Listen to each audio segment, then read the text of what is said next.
All right, let's get right into it. Most of the advice you hear about men's hair is pretty surface level, right? It's all about the latest trends, the newest products. But today, we're going way deeper. We're going to unpack the real rules for building incredible hair, and it all starts from the inside out. Some of these ideas are, well, they're pretty radical. So let's just start with this bombshell of a claim. The sources we're pulling from today argue that your hair isn't just some small detail. Nope. They're saying it's more than half the game when it comes to your appearance. It's a core feature, not an accessory. So if that's even close to being true, Then why do so many guys just default to the same exact haircut? You know the one. The standard issue buzz cut or the low taper fade you see everywhere. This is the big question we're digging into. This habit of just following the crowd without ever stopping to think about what actually works for us. So how do you break out of that? How do you escape the default settings? Well, this first part is all about a mindset shift. It's about seeing your hair not as a problem to be managed, but as maybe your single biggest advantage. Our sources have a name for this. They call it the NPC mentality.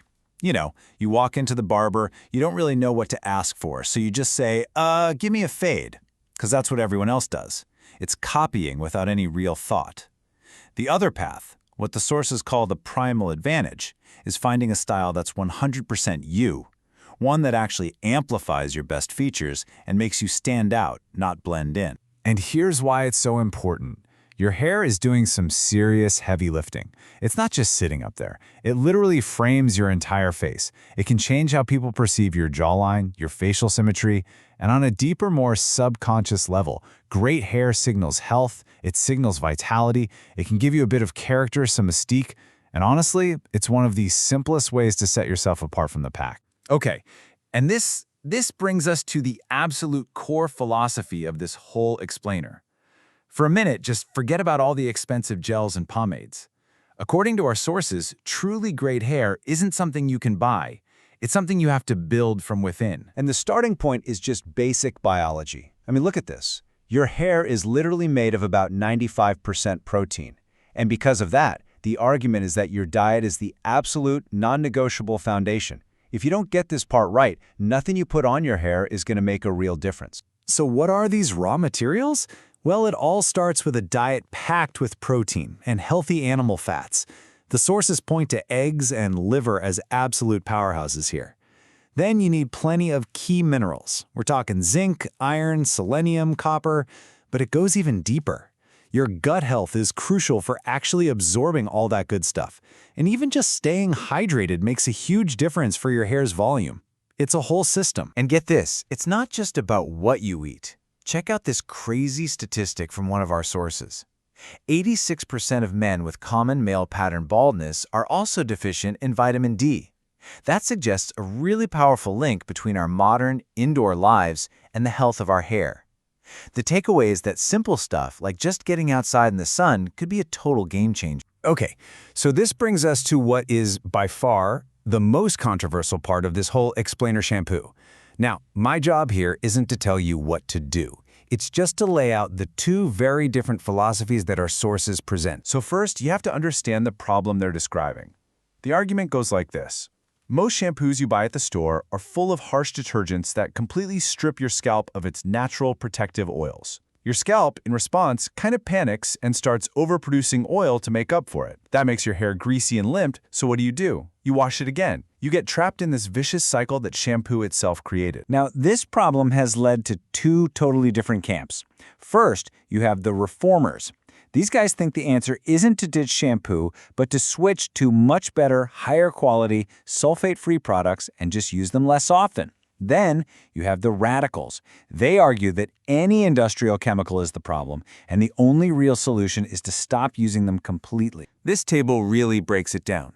The reformers are all about reducing harm.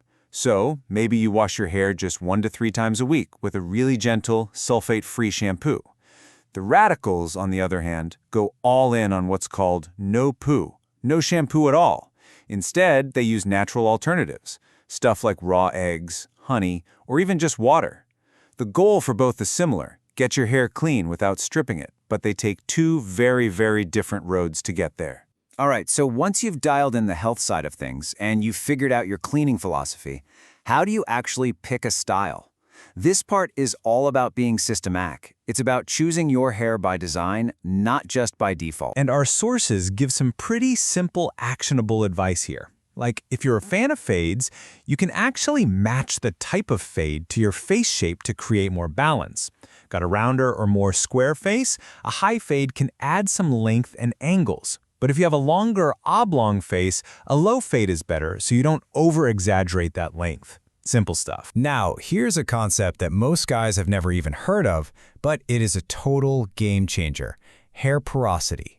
All it means is how well your hair can absorb and hold on to moisture.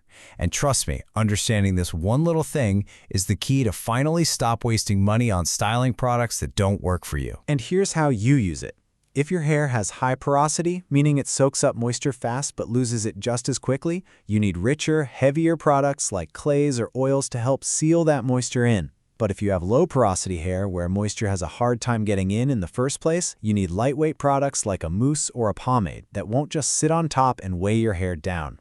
See? It's a simple framework that can save you so much frustration. All right, in our final section, we're going to get into some more advanced tips and really touch on the ultimate mindset that ties all of this together. This is all about what our sources call achieving majestic hair. For any of you thinking about growing your hair out, you got to know it's a journey. The sources lay out a clear roadmap. You start with that tennis ball fuzz. The real trick is knowing how to handle the infamous awkward phase around months 4 and 5. The key is getting very light cleanups on just the sides and back to keep things looking intentional while the top just keeps on growing. And once you've got that length, it's all about maintenance. Here are some of the best pro tips from the source material. Always use a wide tooth comb, never a brush, to detangle. Sleep on a silk or satin pillowcase. It seriously reduces friction and breakage. And get regular tiny trims called dustings, which just snip off the split ends without you losing all that length you worked so hard for. And now for what might be the single biggest, most provocative idea in this entire explainer. The sources make a really bold claim. They say the hair loss is unnatural, that it's not an inevitable part of getting older for men, but a symptom of our modern world. So how can they possibly say that? Well, it all comes down to this concept of epigenetics. The idea isn't that your genes don't matter, they do, but they only create a predisposition. Think of it like this. Your genes load the gun, but it's your lifestyle, your diet, your stress, your exposure to chemicals, your lack of sun that actually pulls the trigger.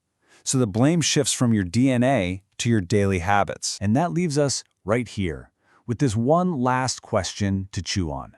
After everything we've talked about, is your hair really just a style choice, something you deal with on the surface, or is it something way deeper? Is it the ultimate visible indicator of your internal health, your diet, and your entire lifestyle? The answer to that? Well, it could change everything about how you see your hair.